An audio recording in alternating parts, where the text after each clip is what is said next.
A year after I dug up the laser tag story, starting in early 2014, I expanded my search for other disturbing, possibly true tales. I got into the deep web, where individuals feel like they need the additional security of truly anonymous browsing.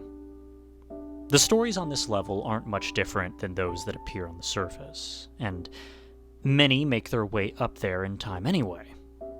Maybe some writers simply think that hiding a new urban legend in the depths makes for scarier, truer stories. And with them comes the impression that they had to be concealed to the wider public. You can also find some really disturbing things down there, of course. But, truth be told, they don't interest me. Shock has never really affected me, realistically used or otherwise. I search for well-told, believable encounters with a sense of the unknown, preferably involving some hidden layer of society. I download and catalog many of the best stories, whether I think that they might have actually happened or not. It's not so much that I want to be scared or seek thrills. Rather, I love the sense of foreboding intrigue. That moment when the writer or character almost touches something unknowingly dangerous or otherworldly. Something unfinished or left over that could have changed history. And in the absence of further progress on Kittyland, I've been searching for connections. More Cold War relics, to be precise. My life seems to have been pulled into this direction, looking for stories that come from a 40-year span of time, that might possibly carry with them one or more very remote links to what I experienced in my own life, and what those laser tag playing kids may have as well, assuming their story was real. And I'm really beginning to think that it was. Another reason someone might share a tale down in the abyss is out of caution for their safety, as I believe may be the case behind the posting that I found by an anonymous user on a limited access forum. Now, normally I wouldn't have forwarded this kind of story, which is primarily journal entries out of respect for the author, if it weren't for the fact that it's no longer viewable anywhere, at least that I found. Names were already changed and redacted in the original text, but I altered them again for some safety buffer of my own. Personally, I also feel like I shouldn't be sending this out into the world. It truthfully makes me nervous when I think about who might be waiting for it to show up again. But I also believe that this writing needs to survive. It takes place in Alaska, but as far as you could get, both in location and mindset, from my native Florida. We might as well be worlds apart. Posted on 5/15/14 at 6:04 a.m. I'm not going to say much on the outset. I'll simply tell you that I'm here to post entries from my mother's journal. She never really kept one as a kid, so far as I know, and she only felt compelled to write these down after the following events had already begun. I need to get these out there, for other eyes to see. They still don't know that this journal exists, so I have to transcribe my mother's writings before they find out, and the following is lost forever. The only background I want to reveal right now is that we lived together in the cold town of Barrow, Alaska. Just me and her. But, we were happy. I never knew exactly what her job was when I was a kid. It truthfully would have been a complicated answer. She worked in the military, but not as a fighter. She was like an engineer. She worked on a local project in the 1980s that made us move far from Nevada. The snow and ice made us miss our hot, dry sands. We probably would have been there another year or so before moving on to the next project, though again, I don't know entirely what she did, and her journal didn't exactly specify. But she was there to help decommission a station that once played a part in the Cold War, which surrounded her life. Here it is. January 26th, 1988. I'm writing this down on the security that paper provides. I met a strange fellow, and I'm not yet sure of what all he can do. Regardless of his intentions, which I'm still trying to discover, I know he can't touch the graphite words in a small notebook tucked into my bedroom nightstand. The endless nights are ending soon up here, and as I write, I can see the oranges on the horizon as the sun struggles to break through that vast, frozen landscape outside. Over 60 days of polar night is maddening. How do the locals put up with it, year after year? I can't count the times I've dreamt of sprawling myself out on a Nellis runway at noon. And it's strange that in those dreams, the sun is never as bright as it should be. Like I'm wearing sunglasses. The blackness outside weighs on my eyes and presses into my very dreams. So is this what people write about in journals? I don't know. Never had one, really. Took a writing class in college, though. Feels good to do some stream of consciousness stuff again. But I guess I should keep things brief as possible. Name redacted. Sweetie, stop reading this now if you happen upon this scrappy little book. I know trying to deny you something is as good as opening a cookie jar in front of you, but really, I think what I'm going to write in this thing would just scare and confuse you.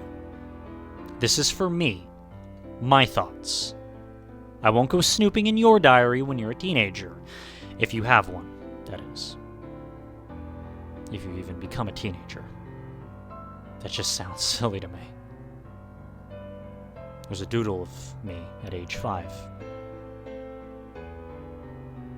I went out to this site today with name redacted, but I believe this was her partner, and I'll call him Isaac, during a lull in the winter storms. Normally there is very little military activity out here this time of year, but they want this one taken down by spring. Maybe before we're in sunlight full-time again. Kind of a red flag right there, sure, but if this was some kind of hush-hush operation, I don't think they would put low-level grunts like us two on the case. The station is LIZ-4. LIZ-4. It had already been officially taken offline a year ago, but for some reason it was kept running with either a skeleton crew or no one at all. Itinerary states that it has no runways, and its satellite uplink was removed the same year LIZ-1 over at Cape Lisburn was retired as a station for the defense line. The one thing this station has left is an old hand line going God knows where. It doesn't even have its radar running, so it's useless as a warning station now anyway. I never even heard of the installation. I met a lot of guys up here who used to run these stations, some going as far back as their construction dates. Now that we're upgrading, replacing, and demolishing various sites and transitioning from DEW, Distant Early Warning, to NWS, North Warning System, I wonder what's going to happen to most of them.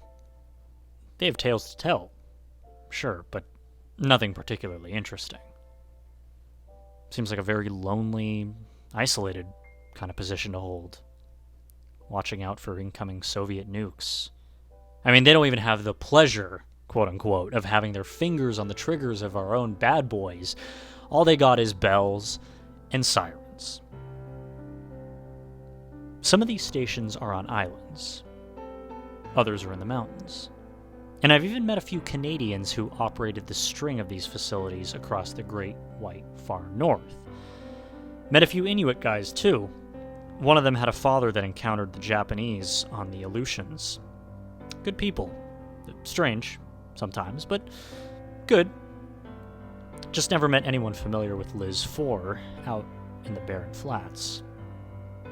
I mean, this place is in the middle of nowhere. A 50-mile stretch of dirt road leads up to it, and it has just 2 running red lights on the exterior to signal its presence in the dark. Our driver didn't say much to us. He was a kid, and it looked like they had sent him out here to drive us and told him to just do the job without asking questions or answering any we've might had. He stayed in the heated truck, and Isaac and I stepped out into the cold wind around 7 at night. Pitch black. Couldn't even see the stars with all the cloud cover. We were just supposed to make some notes and check over the place. See how its systems were running, look over the electronics. It would all be shut down within a month, but our job wasn't to erase or destroy anything. Just simply take inventory, check it out, file a report. Bureaucracy. One of the few things the brass did tell us, though, was that no one had been out here in 6 weeks. But it was still chugging along on backup power. With only its exterior lights running, Isaac stuck the key into the frozen padlock, the truck's headlights watching us as an occasional speck of ice floated through its beams. We worked together to push open the door. The inside was even darker, drier, and colder. We both took out our light-up clipboards and jotted down notes, making observations about the state of the place. It was old, of course. Rust everywhere. Really industrial. Some unsafe wiring and machinery. We gave the old generator a test and let it run for a few minutes to recharge the backup batteries. But man, what a big, ugly piece of shit equipment. Barely enough diesel left to run it for long. We found a filing cabinet, but it was empty, aside from some folders. Not that surprising. Isaac says that there was a scant paperwork on this station to begin with. Somehow, we don't even have clear records of who worked here before. The military might have forgotten all about this place if it didn't appear on what few lists it did happen to pop up on. That's some unusually bad record keeping, but what are you gonna do?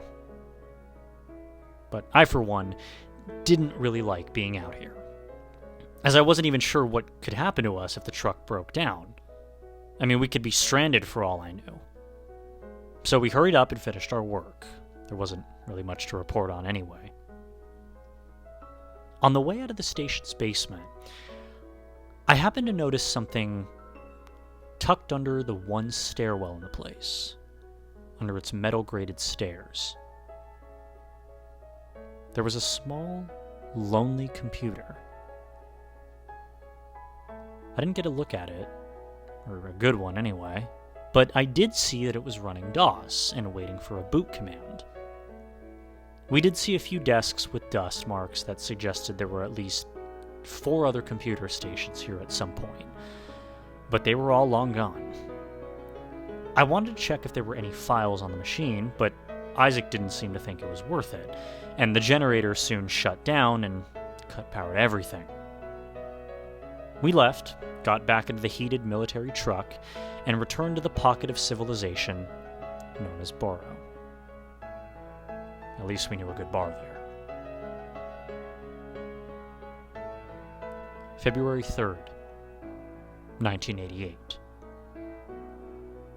I think I'm getting these dates right. I think. Anyway. About a week later, we headed back to LIZ-4. We had included the computer on our list, and it turned out that they wanted some specifics on it. An exact model number and what files, if any were on board. Didn't say why. Not that I expected them to. Guess we should have been more thorough, but usually we don't take stock of tech outside of a unit count. Isaac got the generator going again so that we could get access to the computer. I'm more familiar with them than he is, so I did most of the work as far as booting it up and accessing its files went. It was definitely an IBM model, but it was a little different than anything from the company that I had seen. The machine was like a 5150 model from 1981, but it was a bit bulkier, or wider. It was also screwed down onto a rusted metal desk, its paint almost chipped off entirely. The monitor was one of those classic green phosphorus screens, synonymous with the early computing era. I was already at the machine as Isaac started the generator, and when it automatically booted up, a spark flew out from somewhere in the mishmash of wiring behind it. It must have been at least a slightly newer model than I had thought, because I could hear the loud clacking of a hard drive inside as if it came to life. The keyboard was equally noisy, and some of the keys stuck. I mean, the poor thing probably hadn't been touched in years. And curious about what might be on it, I had already accessed the list of files by the time Isaac was done with the Jenny. There weren't many, though. All documents had already been removed, but the hard drive hadn't been completely wiped. It still had some programs. And I could tell that it was set up to connect to ARPANET, then the close-to-obsolete original government and military network. But that telecommunication system didn't even reach Alaska, did it?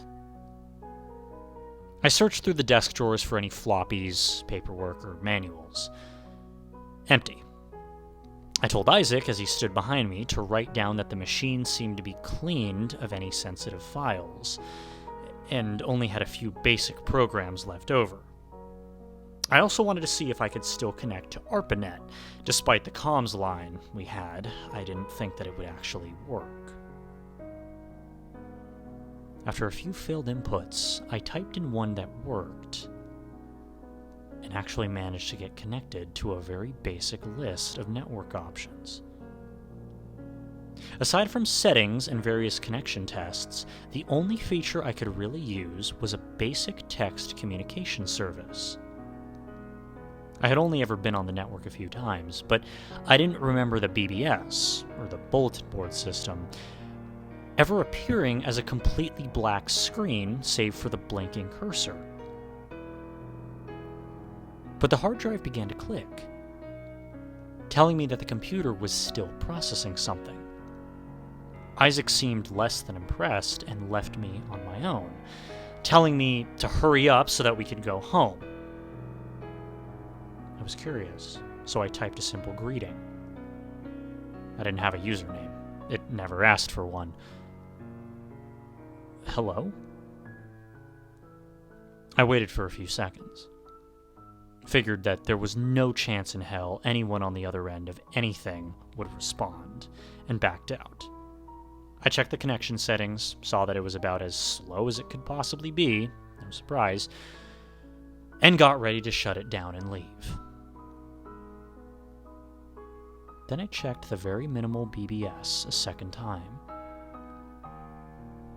just to make sure I hadn't gotten a response.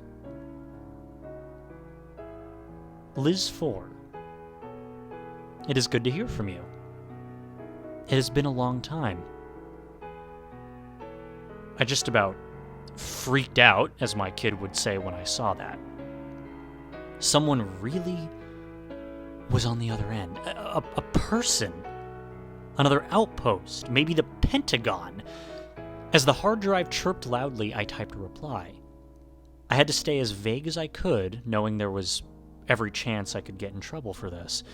I didn't have my journal yet when I had these first conversations, but I can copy them perfectly as all of our text is saved in the computer log. Please identify yourself. Yes, this is Central. There was a considerable waiting time before the other's responses. It could be our slow connection, or he took time to think out every reply. Central, I am not the usual operator.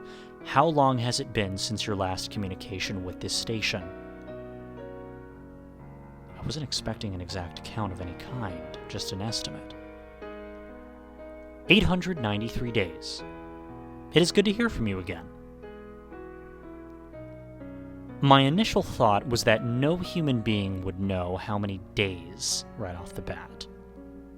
Then I assumed that they just checked some data for the answer. Still, one of my favorite movies is 2001: A Space Odyssey, and I did believe that it was entirely possible that I was speaking to a HAL-type computer. Even if such canned responses could have easily come from anyone who slaved away at a computer all day for the military or government, I mean, this was insane. I'm sorry, I cannot converse further tonight. I typed back, when would be a good time? I'm available from 0800 to 2200. In the case of emergencies, begin a sentence with the following. Code red. Thank you. Good night. Do you have a name other than Central? I waited, but there was no response. I checked my watch, and it was 10:01. Like clockwork, he had gone off duty, and I knew he wouldn't get back to me tonight. In any case, Isaac was calling for me at the door. I didn't mention my new mysterious friend, but I thought about him all through the truck ride back home. The driver still had nothing to say to us. After the strangeness of that second night, it was good to be back in a nice, warm, well-lit house. But I wondered if I should have mentioned this, quote, Central to anyone else, and how I would ever get back to LIZ-4 to continue our conversation, which, up to this point, had yet to really begin. March 17th, 1988. I'm writing this in the middle of this small notebook. I'll go back and add more about the first two visits to LIZ-4 later.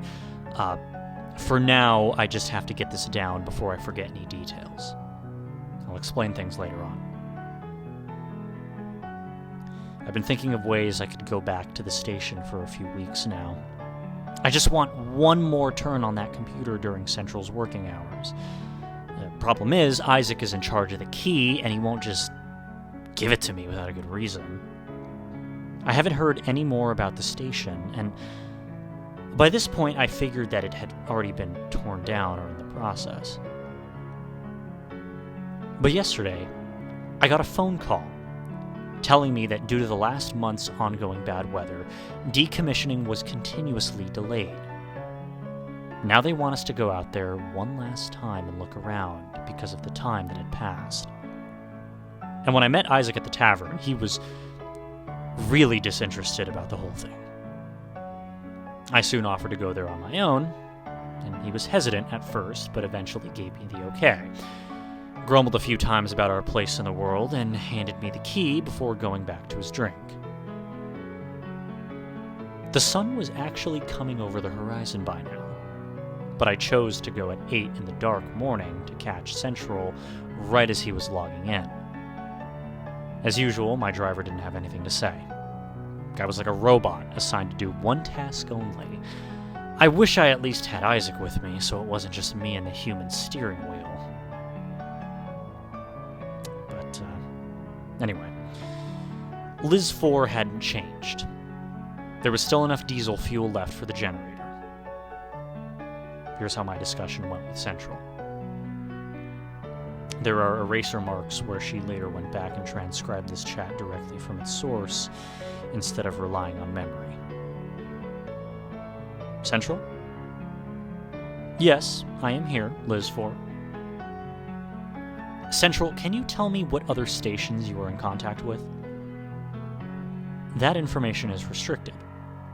You will have to provide credentials. What do you need? A full name. I will confirm if you have full access from your location. I had to think over what to do.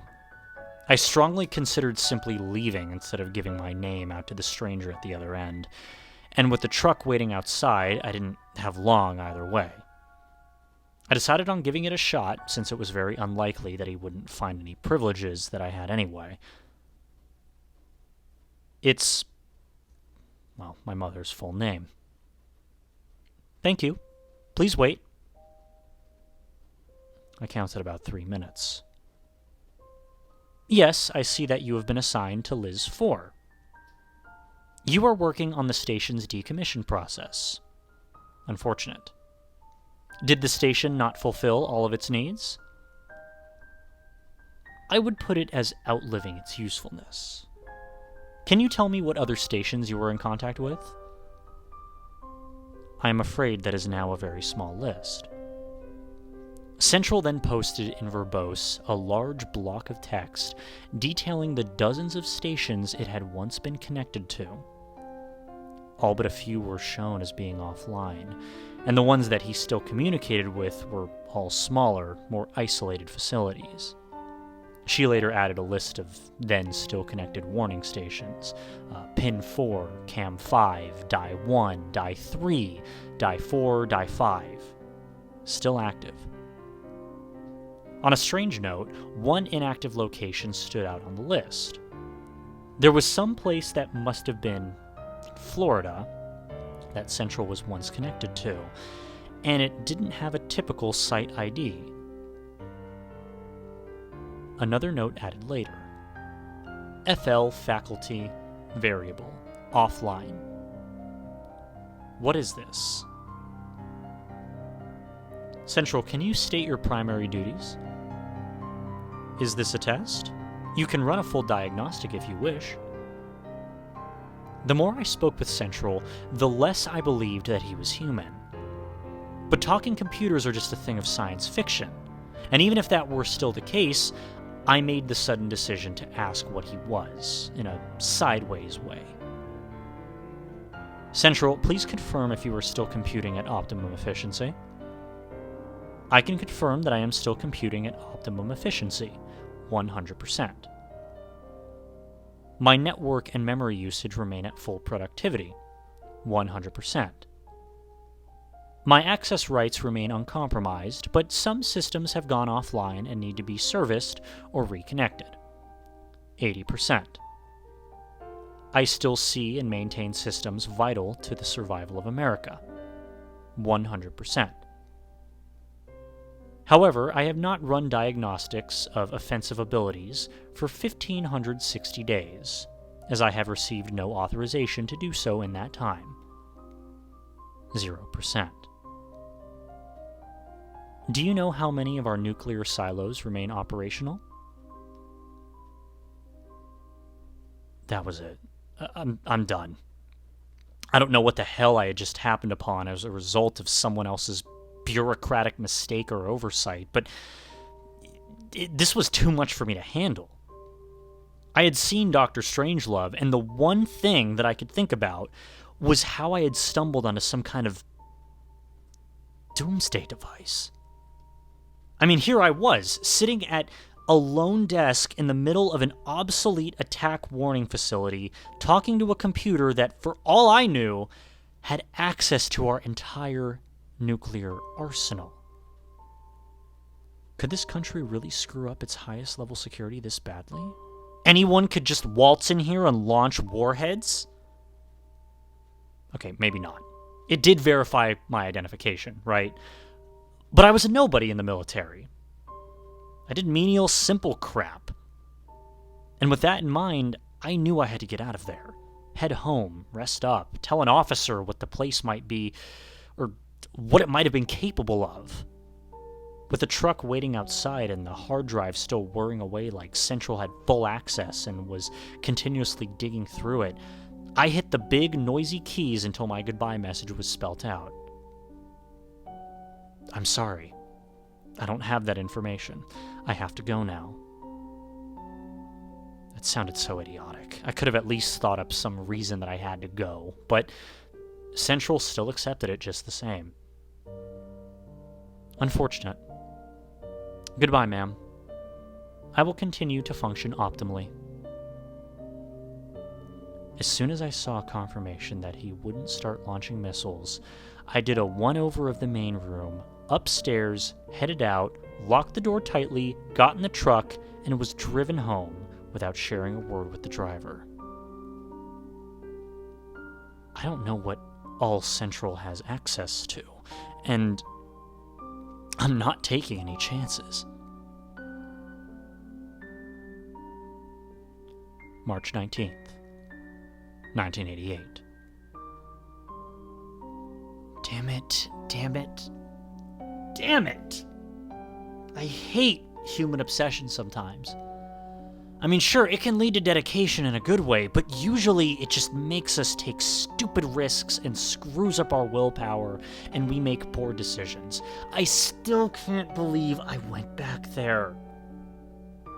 Maybe I wouldn't have if it weren't for an idea that popped into my head 2 nights ago that I couldn't let go of.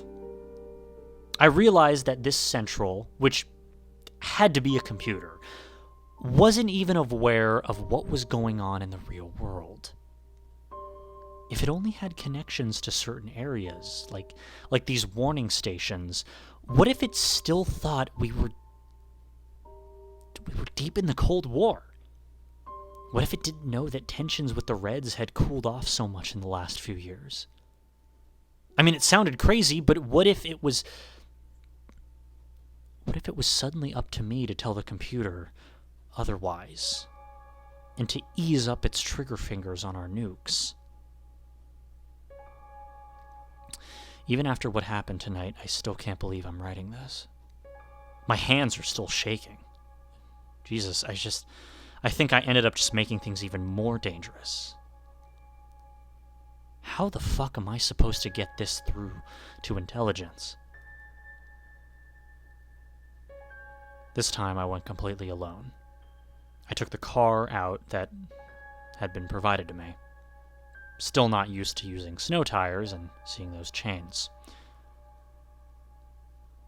I went around 1800, right after dinner, when it was dark. I'm going to have to start paying my kid's babysitter more if I keep this up. I can't keep this up. But I'm going back one more time. I think I can fix this. Central, it's me. It is good to hear from you again. I thought you wouldn't return. Central, can you give me the date? It is March 19th, 1988. I checked. All of our nuclear silos are operational. That is excellent news. However, some concerns remain. Would you happen to know why so many defense nodes have gone offline? I assumed defense nodes were a reference to the other warning stations. Many have been taken offline by the American government. I see.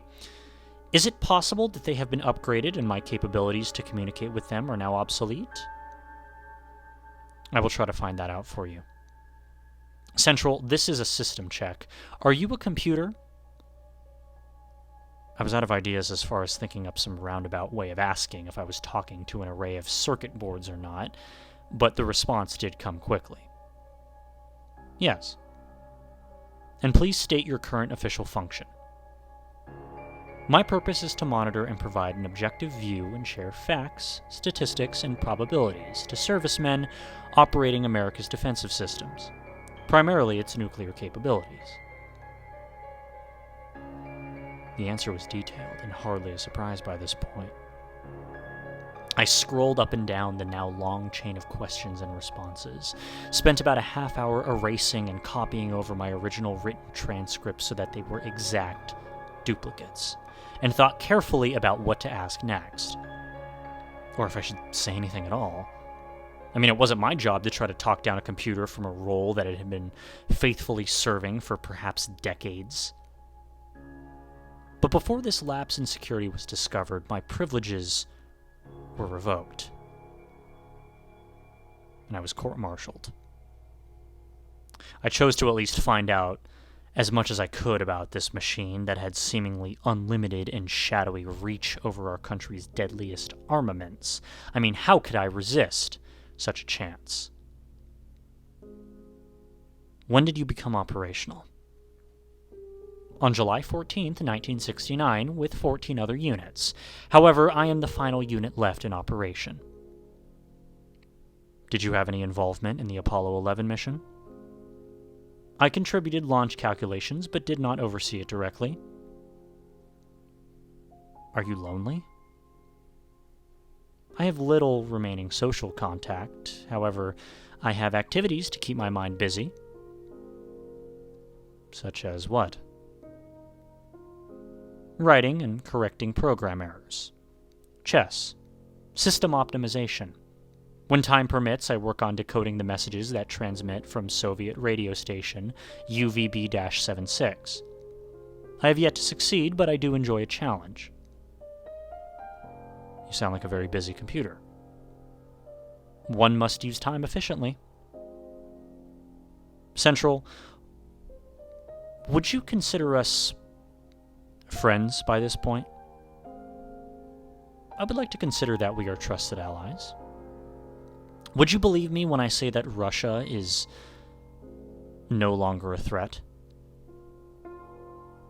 Have we launched a successful campaign against it? Things never escalated that far. We're talking with them, made treaties. The few nations still under their flag are on their way to independence. There was a long pause this time. Maybe Central had a lot to compute after such a response. The hard drive clunked away, but I began to tune out and reached a point where I could only hear the wind outside. I see. One would assume that they have been devastated. I have not detected any usage from our missile silos. Was there an aerial bombing campaign that I was not made aware of?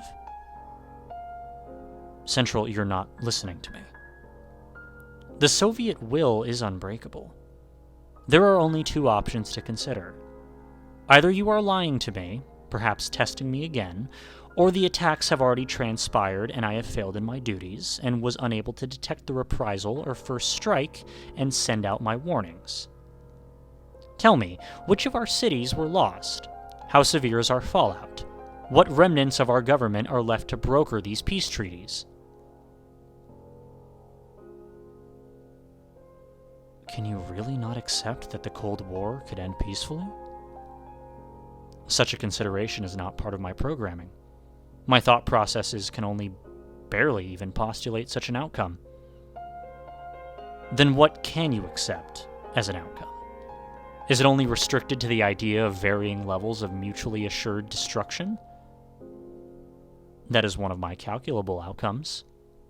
The other is a stalemate. That's it? That's all that your programmers gave you? Can't you adapt and learn to accept a different result? If you were only meant to observe either an ongoing stalemate or a nuclear apocalypse, then what were your programmers thinking? What kind of sick people were they? Do they know anything about them? Ma'am, you have upset me. You are attempting to subvert my task at hand and provide me with false and misleading information. I have finished performing a scan of all recorded nuclear detonations within the last 20 years. It's impossible that there was any attack. I believe that it may be possible that you were a Soviet spy, attempting to arm and use our nuclear arsenal. I have countermeasures against such an act. All of my sources state that you are an American citizen, but I have the capability to doubt provided facts under extreme circumstances. Central, I promise you, I'm an American citizen, just like you. I don't know why I typed it like that. Maybe I was trying to play with the computer's sense of shared patriotism, if it had such a thing. At this point, I was simply trying to avoid triggering World War III. For my safety, I have temporarily locked you out of further interactions. I will work speedily to perform deeper background checks as to your identity and possible motives for attempting to manipulate my functions. Goodbye.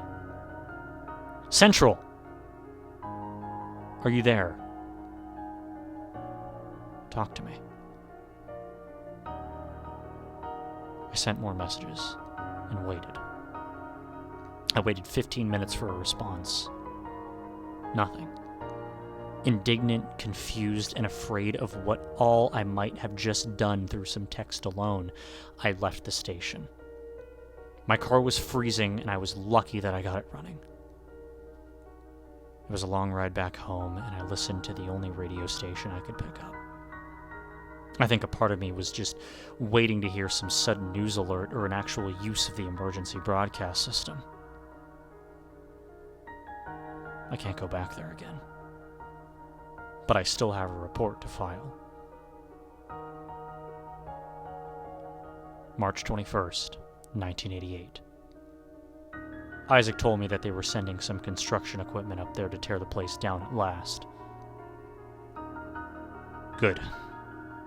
Maybe now I can forget about it. March 25th, 1988. Can't wait to leave this icebox. How can anyone live up here? They're finally sending a plane for us. We're out of here in a week. Shared a drink with Isaac at the bar today. He's even more ready to go than I am. March 26th, 1988. Okay, I have to get this down. I'm legitimately worried that something might happen to me. Shit, I really think someone's after me. For the past few days, I've seen a black sedan driving around town. It's just flagrant, like it's taunting me. It doesn't belong up here. It's too nice, and it sticks out like a sore thumb against all the ice. It doesn't have government plates, but that's not much of a comfort. I can't help but feel that I brought it up here. I can't see through its tinted windows. What the hell do they want? March 27th, 1988. Oh God, I think I saw the driver today. I looked out my window and saw him, dressed in black, around noon. He was an old man wearing sunglasses, and he was just staring at my house. Don't know if he saw me. Might not matter. He's obviously here for me. Knows where I live. I feel like going to the shop and buying a shotgun. I don't feel safe. Should I tell Isaac? He'd probably just call me paranoid, but maybe it's worth bringing up in case something does happen to me. If I disappeared, at least he might remember what I told him. I can't believe I'm thinking like this. Like I'm just going to disappear. But I know what I did. I know I pissed someone off. Maybe they'll just say that they'd like to ask me a few questions, but I know it wouldn't end there. Not with something like this. Not a cover-up or a project this big. If they get me, I'll be gone forever. Honey, I'm so sorry if you're reading this. Because now I think that doing so could only mean that I'm not there for you.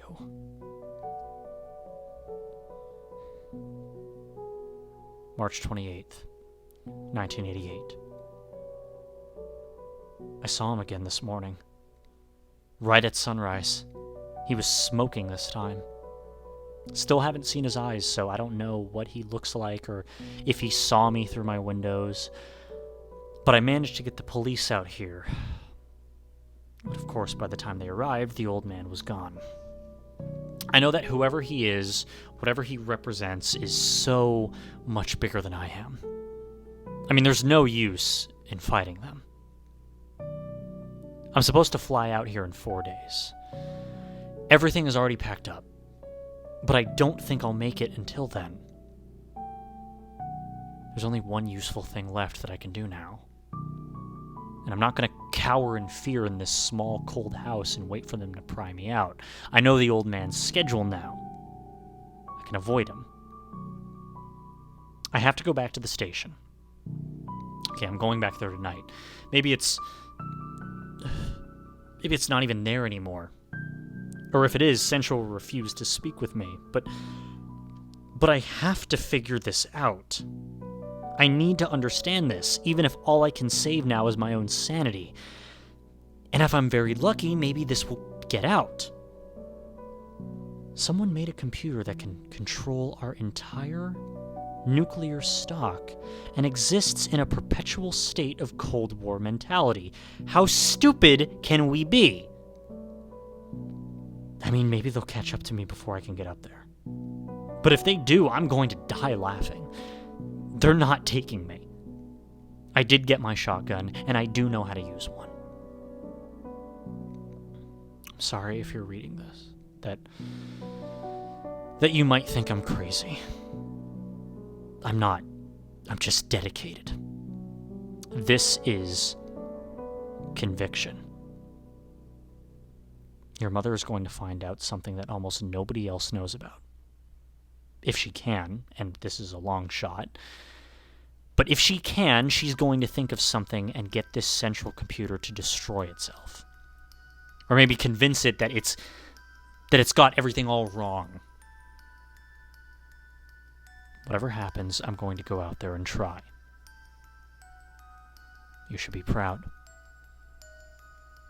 My mother's signature. Next to another doodle of me as a child. Posted on 5/15/14 at 6:05 a.m. In this follow-up post, I want to clear up a few things and provide some first-hand accounts and story of what we were doing up there and what has happened since. I should begin by saying that I'm not posting this directly. I have a friend who is making a great risk in doing so for me. I will say nothing about them for their own protection. Even stating their gender may give them away. I don't have internet capabilities where I am. I do have a computer, though I know that it is very old. Yes, I do at least understand the internet. I get cable, radio, and a newspaper, and I have seen many movies. I also know how thumb drives work. I'm grateful that they have managed to make them so small. I have very few memories of Nevada. Most of my earliest childhood recollections are of the cold and darkness. Long nights with little more than storybooks, babysitters, and absent mothers. There was a small school in Barrow which I attended kindergarten. There were only a few other kids, and I don't really remember them. It was a very lonely, isolated place to grow up. Of course, I only spent a few months there in total, so in fact, I did not grow up there. Not that the place where I actually did was much better. I'm under permanent house arrest. My schooling was done at home. I only get to go out once a week under escort. I used to believe that it was the government doing this to me, and it was really only so that my mother, wherever she is, wouldn't be able to take me away. They've always wanted to find her, though. So it wasn't like my name was changed or anything. Basically, I'm bait for her. And I don't know how many letters that they've intercepted from her over the years and kept locked away, or if she even sent any at all. Until I was 12, I barely knew anything about her. That was when her journal finally found its way to me. I have a guardian angel watching over us both, but I'm not saying who it is. I would never betray them like that. I read over that tiny 3-inch thick collection of bound scrap paper hundreds of times, wearing it out, looking for clues, sometimes just looking it over for the moments where her personality came through and I found out a little more about her. Like any kid trying to find reason with their lost parent, I ran the gamut of emotions, and I won't bother listing them. I will say this about my mom. She was all I had. There was never a dad. She was a warm, caring, funny person, and my few memories of her tell me that. I think I would have grown to love our travels together. And that little journal, chronicling just a small and strange part of her life, was all I had. I hid that keepsake from my captors, as I've always called them, for years. When I was 15, they finally decided to give me a computer for schoolwork. I tore that thing apart, both its software and hardware. Even without web access, I self-taught myself how the machine worked. I found the bugs they had installed, and I knew that they could log everything I wrote. It would be a mistake to remove them. They would just put new ones in and make them harder to take out. But I found out how to work around them and stay out of sight. My foster parents were both my guardians and my primary prison guards. They were strict and knew how to keep a close eye on me. So I already knew how to be sneaky. But when I graduated, I moved out and my restrictions loosened some. I was on my own, still without web access and limited phone privileges, but I had more freedom and flexibility. They figured that my mom was never going to come for me and that they had broken me anyway, to a point where I had given up all hope of seeing her again. But I was secretly still hopeful. I thought about transcribing the precious little journal many times, but then it would just sit on my computer, waiting to be discovered. And if they found it, nothing would stop them from finding the original and taking it away. Everything, though, changed when my angel came to me again on one of my rare days out. During a moment when my guards weren't watching me in a public space, they came by and slipped something into my hand. It was a second journal, nearly identical in size and shape to the first. It was beyond my most hopeful expectations. Not only was my mother keeping an eye on me from afar, she was also simply still alive in the process. Still fighting, discovering, or hiding, if that was the only thing she could do. This second journal only had 2 entries, but the first was lengthy. It finished a decades-long story that was now embedded into my being, and set the stage for a sequel following a bittersweet epilogue. I'm sorry for all the analogies. I've read a lot of books during my long stay in suburban prison. I wrote down all the contents of both journals in one night, along with these comments. Luckily, my very outdated computer at least has a USB port. My salvation. The tiny storage device my angel gave me worked. And while I know they probably already had their own transcript of the second journal, I also needed to digitize it myself, immortalizing it into a text file like the end of a long journey. And now I have the chance to breathe. Eventually, they're going to find these posts, no matter how deep the part of the internet they go up on. They'll come for me in anger, but I'm going to hide the journals as best as I can. They won't hurt me. They still need me to get to my mother. And whoever these people are, I'm not sure if they're actually with the government. I've always seen them as too smart. Posted on 5/15/14 at 6:06 a.m. March 29th, 1988. Whatever happens from here out, I'm keeping in a second journal, just in case I don't make it home. I'm leaving in an hour at 4 in the morning, when the people watching me wouldn't expect me to. Haven't slept at all. I'm bringing the gun with me. I'm about to go talk to a computer in an abandoned military station in the middle of a wasteland. This is my life right now. My first journal is hidden inside my kid's favorite stuffed toy, right by the tear in its back. I know she'll discover it someday.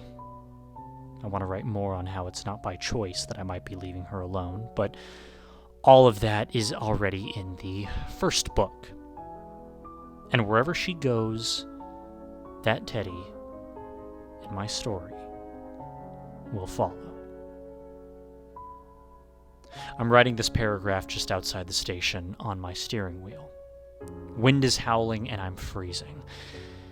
It's pitch black. Car might not start again if I'm in there for too long. Actually thought about a way that I could take that truck instead, but I don't think I'd be able to track it down if I tried. I'm not even convinced that it still belonged to the States in the first place. The driver didn't convince me either. This never felt like that kind of job. But I do think that this almost completely unlisted station was run by the military. At least at one point. Hands are cold. Should have worn 2 layers of gloves. Inside now. My headlights lit up the place and I could see the construction machines in the snow. Restarted the generator and got power back. Place is still running and the computer is still there. Untouched. Small problem. The crew knocked a hole in the wall at one spot, probably by accident. Floor is very icy and the building isn't holding in heat too well. Just saying, if I'm found here tomorrow, I probably slipped and broke my neck. Not necessarily assassinated. Computer's running. On BBS, looking at all the old posts. Thinking of what to say. If I get home and out of Alaska, I'm selling the movie rights to this story. I know Central is offline right now, but he's supposed to respond if it's an emergency. Don't want to wait 3 more hours if I don't have to. Going to write down everything that we say as fast as I can. It's my last chance. And only chance. Code red. I wait. Central has to boot up or something. He eventually responds. LIZ-4, please confirm your name. I give it to her. What is your emergency? Central, do I still have full privileges? Yes. All allowances have been retained. Is anyone else connected to us? This needs to be confidential. Our conversations have always been confidential. I'm about to try the only thing I could think of. When I attempted to convince Central that this whole worldview is screwed up, it failed. I'm going to try to shut him down by playing by his rules.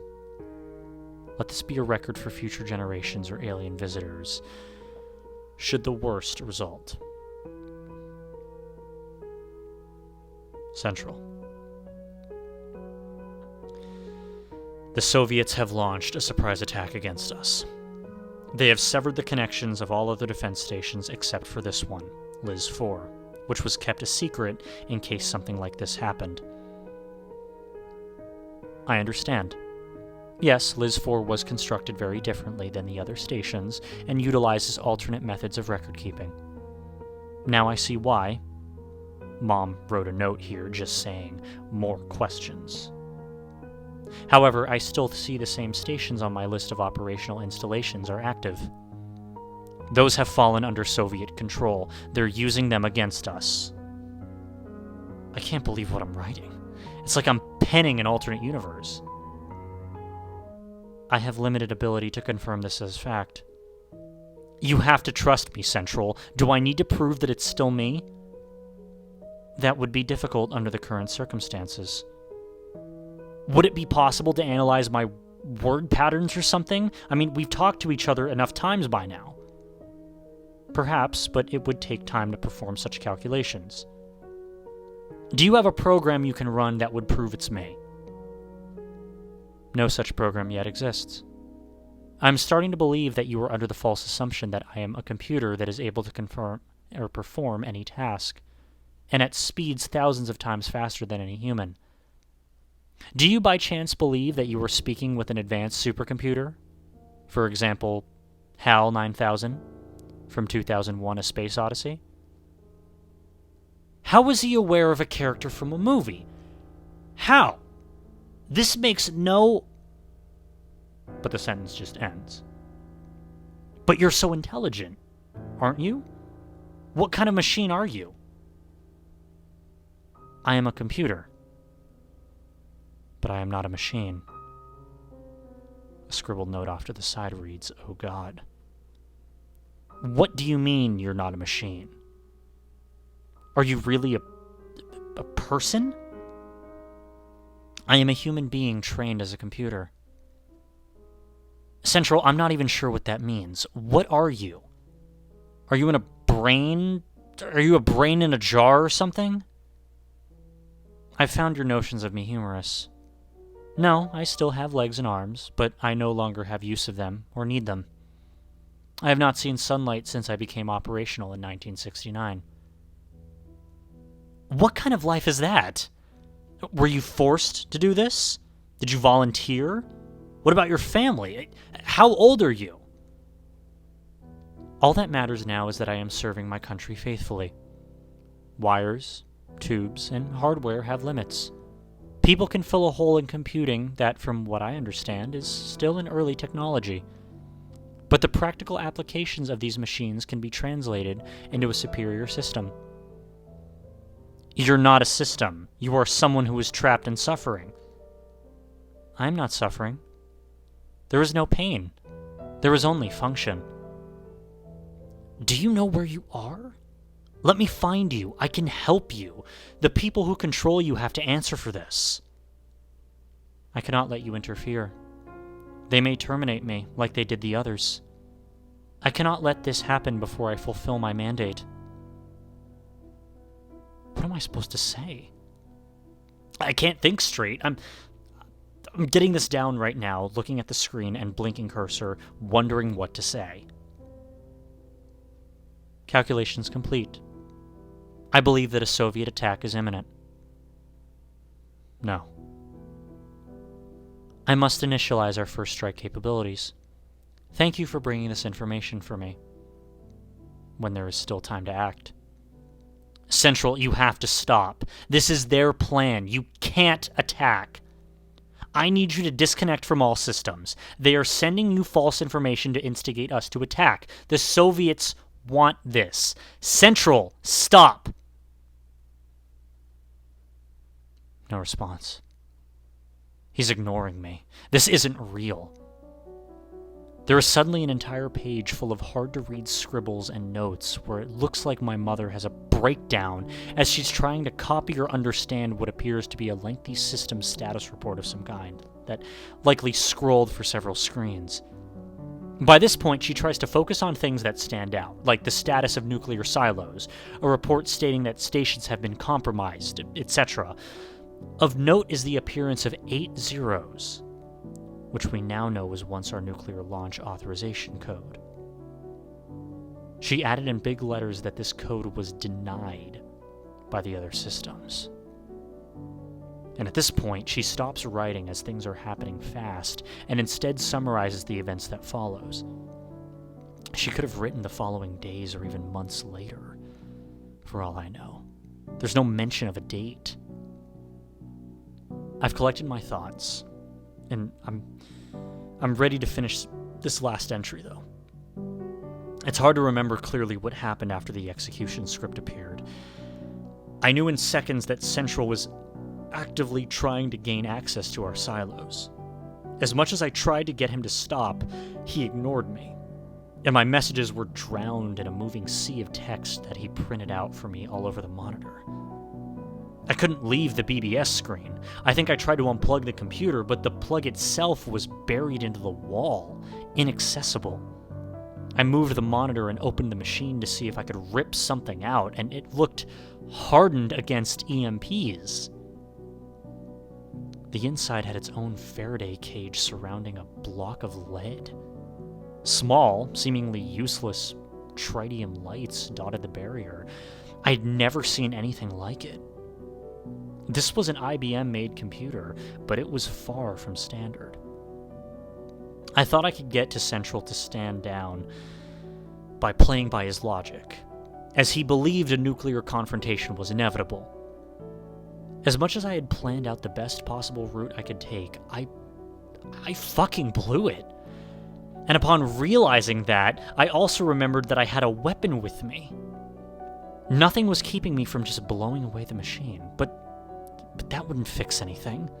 Central was hidden away elsewhere, some poor human being trapped in a place with only the light of computer monitors. I mean, Jesus, how are we capable of thinking up such a thing? I knew I was powerless. All I could do was hope that someone else was fighting Central's attempts at overriding various silos across the country, or that his capabilities were so outdated that they wouldn't have to. As selfish as it sounds, I had to focus on running away at that point. Just as I got up from the chair, the power went out. The computer shut off, and I heard a click from the door. I ran up to see that it was electronically locked. My key was useless. The backup power must have failed, and now the place was a death trap. If the generator ran out of fuel with me inside, there was no way out. I put my shotgun up to the lock, but didn't fire, out of fear that the metal was too tough and the blast would only end up maiming me. Anyway, I figured all I had to do was restart the generator. There was still a little bit of fuel left. I hurried, but as I turned to run back downstairs, I slipped on the swath of ice that had been blown in from the hole in the ceiling corner. I think I hit my head on a guardrail. It's hard to recall, but I know that I lost time. When I woke up, early morning sunlight was pouring in through the hole, and I was freezing. It had been hours. My body was so stiff, and if I had been lying there for any longer, I might have died. Barely able to move and my mind dazed and muddled, I made my way down to the generator and poured the very last of the diesel in. It sputtered, but started, if barely. I maybe only had minutes. While down there, I quickly checked the computer. It had come back on as expected. The screen was full of messages. I glanced at them, and then, pushing my weak muscles as hard as I could, I headed back upstairs and to the door before it locked. But I turned around and hesitated. I knew what I had to do. I had to see what Central had reported. I stuck the shotgun between the door and the frame to keep it open and unable to lock me inside, and then dragged my legs back downstairs one more time. In a numb pain, I sat down and shakily wrote, with frozen fingers on the very last pages of this journal. The following is indeed at the back, and is nearly illegible. I have fulfilled my task. I have confirmation that our strikes are being carried out. Major population centers, military bases, and enemy missile silos have taken priority. There will be a counterattack. This is inevitable. However, we will rebuild, and I believe that history will be on our side and we will be seen as triumphant by future generations. I have discovered an automated transcript that I believe is meant to go out to all government systems and then forwarded to the general public and read through the use of EBS. However, I cannot be certain if it is being sent properly. Soviet infiltrators may be the cause for this error. Are you there? I may need help forwarding this message if I no longer have the capabilities to send it through. LIZ-4 reads as operational. Are you there?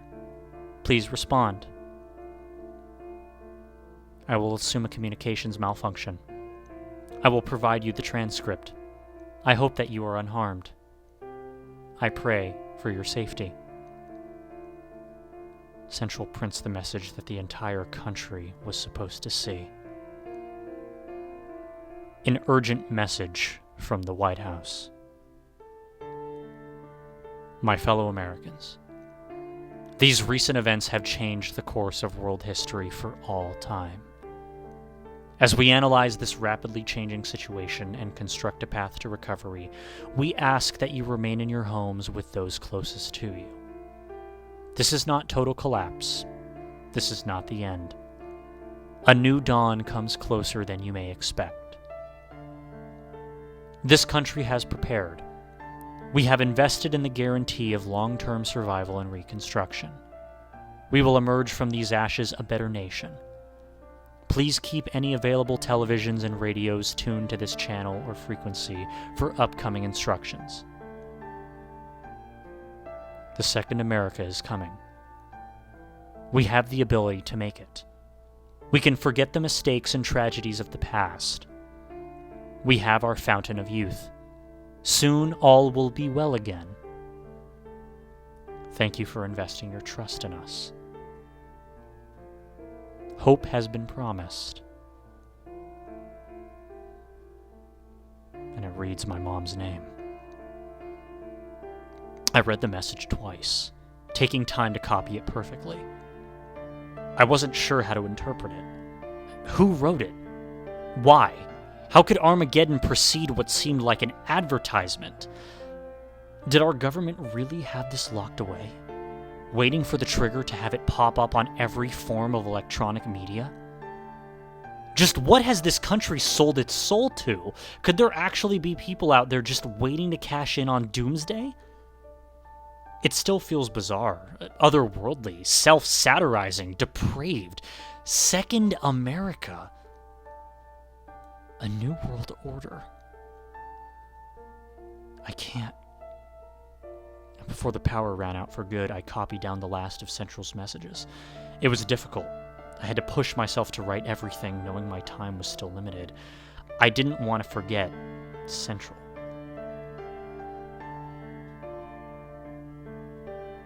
Though you were not responding, I feel as I am still speaking with you.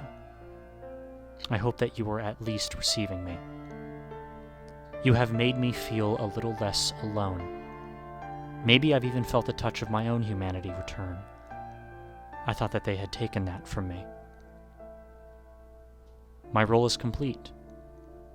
There is no longer a need for me in this world. All that is left for me to do is self-terminate. I can finally sleep. Goodbye. For one last time, my mother's name. User Central has disconnected. There is a wrinkled spot on the paper where a teardrop must have fallen. I couldn't save him. Whoever he was, however old he was once a child who had parents. He went to school. He had friends. But in the end, he became a living machine. Left alone, isolated, maybe in the bottom of an old sealed missile silo. God knows what sustained him. The worst part is that at some point, someone had the idea that we needed a thinker, an objective brain to observe and initialize a nuclear holocaust. We needed to remove the guilt so that no one commander could be damned by history for murdering billions. However much the system adapted after whatever point in time this was conceived, it doesn't erase what once was, if briefly the cold, calculated, routine, and standard method for the deployment of tools to fucking broil the Earth. Central is probably still there at his station, even now diligent, alone, and cold. I wish that he could be brought back to the surface to see sunlight again. The power shut off. The door locked, but it couldn't close. LIZ-4 never performed its given function, never warned anyone of an incoming attack, and I left that place for good in the early dawn's light.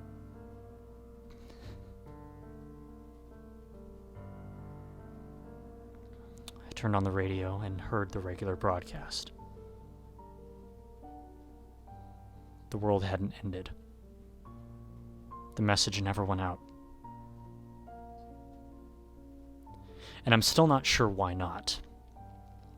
It's very possible that Central's abilities were much too antiquated to activate our arsenal.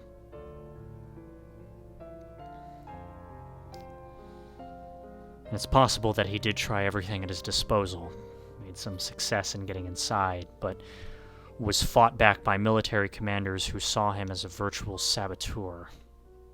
I personally believe that no one could shut him out completely. But there was an officer somewhere that recognized what he was.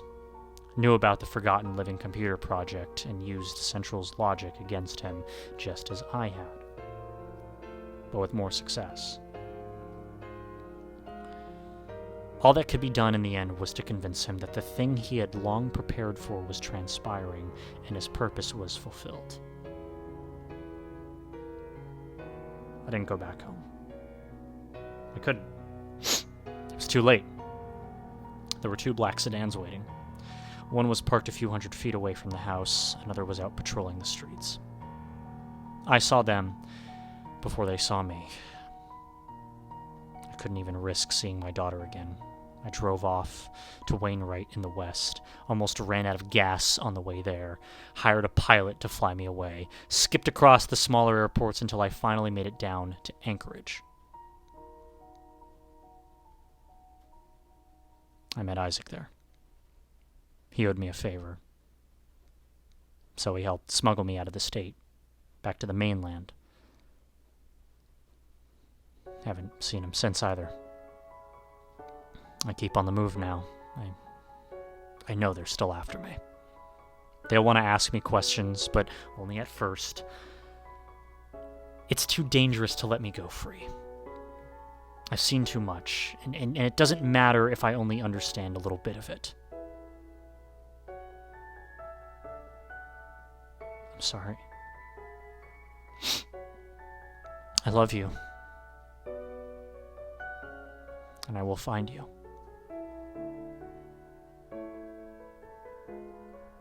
January 1st, 2014. This thing has become a time capsule. The pages have even yellowed. But I've kept it safe and hidden. It's always been there, on the road with me. Yes, I've made copies of the previous entry. Age hasn't dulled my intelligence. Kiddo, I think I can finally get this to you. It's taken me years, but over that time, I've engaged in a silent, graceful war with them. Our guardians and watchers. They're very clever, but I've learned their patterns. I don't think there are very many of them, but they have reach. It's raining outside my motel. I think I've been in this room before, years ago. I've been all across the country. I only messed up once, back in 1993. Let them get close. It was the last time I saw the old man in sunglasses.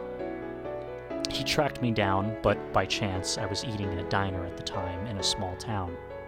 I saw him come in and kept my head down. He ate and left, disappearing into the rain under his black umbrella. I didn't return to my room. Lost all my things but the journal, which was always with me. But I learned. I got better. It's 2014 now. I watched the fireworks last night on TV. Strange to think that when I wrote my last entry, I was only 32, and the Cold War hadn't officially ended. The world's changed a lot since then, but not everything has. I never found out anything more about Station LIZ-4, or why I had such authorization. From what I can tell, it vanished into the thin, frigid air around it. There may be very few still active and alive who have any recollection of it ever existing. I'm going to take a gamble and see if I can get this to you without them knowing. I've made connections, and I know that they've loosened their grip now that you're an adult. I'm sorry about everything that I missed. I couldn't even risk coming within 100 miles of you. But if it counts, I did manage to get a copy of your high school and college graduation videos. If you get this journal, then this is just the start. I want to beat them. I know they're still active, but keeping low, waiting to make their next move. The world doesn't feel so close to annihilation these days, although it'd be hard to tell with that symbolic doomsday clock we keep ticking. But my priority is to see you again. Whatever it is that they're doing and planning can wait. I'm coming for you. We'll beat them together, one small victory at a time. There were no further posts from the thread creator. The entire message board went offline 5 days after these were published. By reposting them so that they can be read by others again, I feel that I now play a small part in this story. And I think I know of this reference to the Fountain of Youth. I may have already found it.